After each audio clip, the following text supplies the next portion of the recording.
الحمد للہ رب العالمین والصلاة والسلام علی اشرف الانبیاء والمرسلین وعلی آلہ وصحبہ ومن تبعہم بإحسان الی یوم الدین اما بعد قال اللہ تعالی ان الصلاة كانت علی المؤمنین کتابا موقوتا ربی اشرح لی صدری ویسر لی امری واحلل عقدۃ من لسانی یفقہوا قولی۔ تمام تعریفیں اس مالک کائنات کے لیے ہیں جو اکیلا ہے، جس کا کوئی شریک نہیں، جس کے سوا کوئی معبود برحق نہیں۔ کروڑوں درود و سلام ہوں ہمارے پیارے نبی محمد مصطفیٰ صلی اللہ علیہ وسلم کی ذات اقدس پر کہ جن کو رب کائنات نے رحمت للعالمین بنا کر کے بھیجا۔ میرے محترم بھائیوں، آج اس مختصر وقت کے اندر میں فرض نماز کے بعد کے جو مسنون اذکار ہیں اس سے متعلق تھوڑی سی گفتگو کرتا ہوں کہ ہمیں کون سے اذکار جو ہے وہ کرنے ہیں۔ نبی کریم صلی اللہ علیہ وآلہ وسلم سے جو ثابت مسنون اذکار ہیں، سب سے پہلے اسلام پھیرتے ہی اللہ اکبر کہنا، اور پھر استغفر اللہ استغفر اللہ استغفر اللہ، اللہم انت السلام ومنک السلام تبارک یا ذا الجلال والاکرام، یہ پڑھنا۔ یہ حضرت ثوبان رضی اللہ تعالیٰ عنہ سے روایت ہے اور یہ مسلم کی روایت ہے۔ اس کے بعد مغیرہ بن شعبہ رضی اللہ تعالیٰ عنہ سے روایت ہے کہ وہ فرماتے ہیں کہ اللہ کے نبی صلی اللہ علیہ وسلم ہر نماز کے بعد یہ پڑھتے: لا الہ الا اللہ وحدہ لا شریک لہ لہ الملک ولہ الحمد وہو علی کل شیء قدیر، اللہم لا مانع لما اعطیت ولا معطی لما منعت ولا ینفع ذا الجد منک الجد۔ یہ بخاری اور مسلم کی روایت ہے۔ اس طریقے سے عبداللہ بن زبیر رضی اللہ تعالیٰ عنہما سے روایت ہے کہ وہ فرماتے ہیں اللہ کے نبی صلی اللہ علیہ وسلم یہ پڑھتے: لا حول ولا قوۃ الا باللہ لا الہ الا اللہ ولا نعبد الا ایاہ لہ النعمۃ ولہ الفضل وَلَوْ الثناء الحسن لا الہ الا اللہ مخلصین لہ الدین وَلَوْ کَرِہَ الکافرون۔ یہ مسلم کی روایت ہے۔ اس کے بعد حضرت سیدنا ابو ہریرہ رضی اللہ تعالیٰ عنہ سے روایت ہے کہ اللہ کے نبی صلی اللہ علیہ وسلم فرمایا کہ جو 33 مرتبہ سبحان اللہ کہے، 33 مرتبہ الحمدللہ کہے اور 33 مرتبہ اللہ اکبر کہے، اور 100 کی گنتی پوری کرنے کے لیے کہ ایک دفعہ کہے لا الہ الا اللہ وحدہ لا شریک لہ لہ الملک ولہ الحمد وہو علی کل شیء قدیر، اس کے پچھلے گناہ معاف ہو جاتے ہیں چاہے وہ سمندر کی جھاگ کے برابر کیوں نہ ہوں۔ آپ اندازہ کریں کہ یہ کتنی عظیم بشارت ہے کہ آپ یہ پڑھیں، یہ کتنے 3 منٹ 4 منٹ لگیں گے زیادہ سے زیادہ، اور آپ کے جو پچھلے گناہ ہیں اللہ تعالیٰ معاف فرما رہا ہے۔ یہ رواہ مسلم کی یہ روایت ہے۔ اور یہ یاد رکھیں کہ صغیرہ گناہ جو ہے اس طریقے سے معاف ہو جاتے ہیں، کبیرہ گناہوں کے لیے سچے دل سے توبہ کرنے کی ضرورت ہوتی ہے، وہ توبہ کے بغیر معاف نہیں ہوتے۔ اس طریقے سے سیدنا عقبہ بن عامر رضی اللہ تعالیٰ عنہ فرماتے ہیں کہ اللہ کے نبی صلی اللہ علیہ وسلم فرمایا کہ مجھے حکم دیا کہ میں ہر فرض نماز کے بعد معوذات پڑھا کروں۔ معوذات کون سے ہیں؟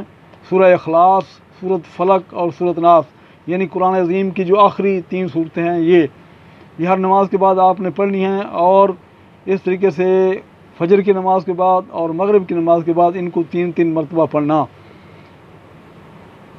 اس کے بعد یہ ابو داؤد اور نسائی اور بہقی کی روایت ہے۔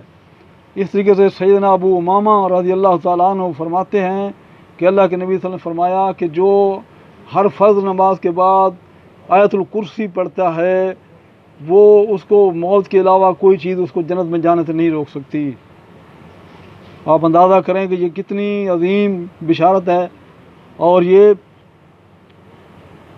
نسائی، ابن حبان اور طبرانی کی روایت ہے، یعنی کہ آیت الکرسی آپ پڑھیں اور مرنے کے ساتھ ہی مومن جو ہے وہ جنت میں چلا جائے۔ اللہ اکبر، یہ کتنی عظیم بشارت ہے۔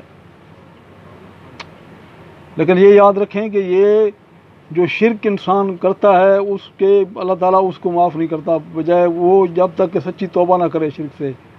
لیکن وہ اگر آیت الکرسی بھی پڑھتا رہے لیکن اللہ کے ساتھ دوسروں کو بھی پکارتا ہے، اللہ کے ساتھ شریک بھی ٹھہراتا ہے، تو اس کو کوئی فائدہ ملنے والا نہیں ہے، کیونکہ اللہ تعالیٰ نے قرآن عظیم کے اندر فرمایا ہے ان اللہ لا یغفر ان یشرک بہ ویغفر ما دون ذلک لمن یشاء۔ دوسری جگہ اللہ تعالیٰ فرماتا ہے انہ من یشرک باللہ فقد حرم اللہ علیہ الجنہ ومأواہ النار وما للظالمین من انصار۔ ان شرک، تیسری جگہ اللہ فرماتا ہے ان شرک لظلم عظیم۔ تو یہ شرک جو انسان کرتا ہے، چاہے وہ کلمہ پڑھے چاہے وہ آیت الکرسی بھی پڑھتا رہے، تو اس کی معافی نہیں ہے۔ اس لیے ہمیں ہر قسم کے شرک سے اپنے آپ کو بچانا ہے۔ اور اس کے بعد پھر یہ آپ آیت الکرسی ہر نماز کے بعد پڑھیں گے تو آپ مرنے کے ساتھ ہی اللہ تعالیٰ جنت میں داخل فرما دے گا۔ اور اس طریقے سے یہ جو اذکار ہیں جو کرتا ہے اس کے لیے اللہ کے نورانی مخلوق دعائیں کرتی ہے، جو اب تک کہ وہ انسان یہ اذکار اپنے مصلی پہ بیٹھ کر کے کرتا ہے۔ یہ بخاری کی روایت ہے کہ جو فرشتے ہیں اس کے لیے 3 دعائیں کرتے ہیں فرشتے۔ ایک کہتے ہیں اللہم اغفر لہ، اللہم ارحمہ، اللہم تب علیہ، اے اللہ اس کے گناہوں کو معاف کر دے، اللہ اس پہ رحم فرما، اے اللہ اس کی توبہ قبول فرما۔ یہ فرشتے آپ کے لیے دعا کرتے رہیں گے جب تک یہ جو اذکار میں نے مسنون اذکار بتائے ہیں یہ آپ وہاں مصلی پہ بیٹھ کر کے جب آپ یہ اذکار کریں گے۔ اس طریقے سے ایک چھوٹی سی دعا ہے کہ اگر صبح شام فجر کی نماز کے بعد اور مغرب کی نماز کے بعد پڑھ لی جائے تو انسان محفوظ ہو جاتا ہے ہر قسم کے شر سے۔ بسم اللہ الذی لا یضر مع اسمہ شیء فی الارض ولا فی السماء وهو السمیع العلیم۔ بسم اللہ الذی لا یضر مع اسمہ شیء فی الارض ولا فی السماء وهو السمیع العلیم۔ یہ چھوٹی سی دعا ہے، یہ فجر کی نماز کے بعد پڑھ لیں اور مغرب کی نماز کے بعد پڑھ لیں۔ جو فجر کی نماز کے بعد پڑھے گا پورا دن ناگہانی مصیبت سے اور ایسی آفتوں سے محفوظ رہے گا، اور جو مغرب کی نماز پڑھ رہے گا صبح تک وہ محفوظ رہے گا۔ یہ چھوٹی سی دعا آپ دیکھیں کتنی عظیم یہ دعا ہے۔ تو ہمیں یہ اذکار کرنے کی ہر نماز، فرض نماز کے بعد ہم نے یہ اذکار جو مسنون اذکار ہیں ان کو کرنے کی ہم نے کوشش کرنی ہے۔ لیکن ہم دیکھتے ہیں کہ اپنے ملکوں کے اندر یہ اذکار لوگوں نے بھلا دیا ہوا ہے۔ وہ کس طریقے سے کہ ہر فرض نماز کے بعد وہ اجتماعی دعا کر دیتے ہیں، اور جو اجتماعی دعا کا ثبوت ہی نہیں ہے۔ آپ اندازہ کریں کہ وہ امام اجتماعی دعا کر کے پیچھے آمین آمین کہہ کر کے دونوں لوگوں کا ذہن خیال کہاں ہوتا ہے، قلب کہاں ہوتا ہے، اور وہ ایسی چیز کر کے چلے جاتے ہیں، اور جو مسنون اذکار ہیں ان کو نہیں کرتے۔ یہ جو مسنون اذکار نبی صلی اللہ علیہ وسلم بتائے ہوئے اذکار ہیں ان کو انہوں نے چھوڑ دیا ہوا ہے، اور یہ جو اپنی طرف سے یہ اجتماعی دعا کر کے وہ چلے جاتے ہیں جس کا ثبوت نہیں ہے۔ اللہ اکبر۔ یہ میری کسی کے اوپر تنقید کرنا نہیں ہے، بلکہ یہ حق بات آپ تک پہنچانا ہے۔ اگر کوئی عمل کرتا ہے تو فابہا، اگر نہیں کرتا تو اس کی اپنی مرضی، کیونکہ ہمارے لیے اسوہ کون ہے؟ نبی صلی اللہ علیہ وسلم۔ لقد کان لکم فی رسول اللہ اسوۃ حسنہ، کہ تمہارے لیے نبی صلی اللہ علیہ وسلم کی زندگی میں بہترین نمونہ ہے۔ ومن یطع اللہ ورسولہ فقد فاز فوزا عظیما، کہ جس نے اللہ اور اس کے رسول کی اطاعت کی اس نے بہت بڑی کامیابی حاصل کر لی۔ تو میرا یہ فرض ہے بتانا کہ ہر فرض نماز کے بعد جو مسنون اذکار ہیں یہ کریں، نہ کہ جو دعا جو اجتماعی دعا ہے وہ ثابت نہیں ہے۔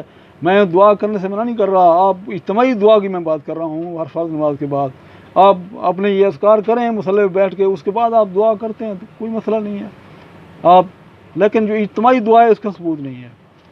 جبکہ دعا کا جو صحیح قبولیت کا عظیم ترین وقت ہے وہ رات کو تہجد کا پچھلے پہر، رات کو اٹھ کر کے انسان اور وہ تہجد کے وقت اٹھ جائے، 2 رکعتیں پڑھ لے، 4 پڑھ لے، اور پھر اللہ تعالیٰ کی حمد و ثنا بیان کرے، اور نبی اکرم صلی اللہ علیہ وآلہ وسلم کے اوپر درود شریف پڑھتے ہوئے پھر اپنے دماغ کو اور اپنے دل کو حاضر رکھ کر کے اللہ تعالیٰ سے مانگے۔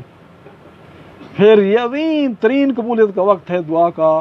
اس وقت آپ اللہ تعالیٰ سے مانگیں گڑ گڑا کے جو بھی آپ کو پریشانی ہے، آپ اللہ تعالیٰ آپ کی ضرور دعا وہ قبول فرمائے گا، کیونکہ اللہ تعالیٰ حدیث مبارکہ کے اندر آتا ہے کہ اللہ تعالیٰ اس وقت سامان دنیا میں تشریف لاتا ہے اور خود کہتا ہے کوئی مجھ سے مانگنے والا میں اس کو عطا کروں، بیمار شفا مانگنے والا ہے میں اس کو شفا عطا کروں، ہے کوئی جنت کا طلبگار اس کو جنت عطا کروں، ہے کوئی جہنم سے پناہ مانگنے والا اس کو جہنم سے میں پناہ دے دوں۔ تو ہمیں چاہیے کہ ہم جو نبی کریم صلی اللہ علیہ وسلم کے بتائے ہوئے اذکار ہیں ان کو ہر فرض نماز کے بعد ہم کرنے والے بنیں، اور یہ دعا جو اجتماعی نکالی ہوئی ہے اس سے ہم اجتناب کریں۔